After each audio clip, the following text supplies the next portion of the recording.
Hi guys, I will show you on this video how to install and use Smart STB on a Samsung Smart TV.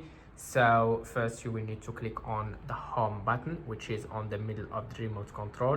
So you click on it, then you go to apps and you go up to app search, then you type Smart STB.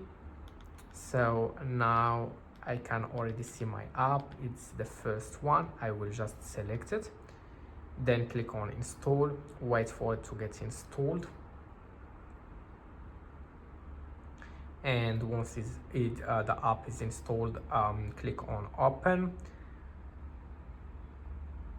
So I will click on open and wait for the app to load, then just click on OK, and now my app is loading. So I can see that the app was successfully installed on my TV.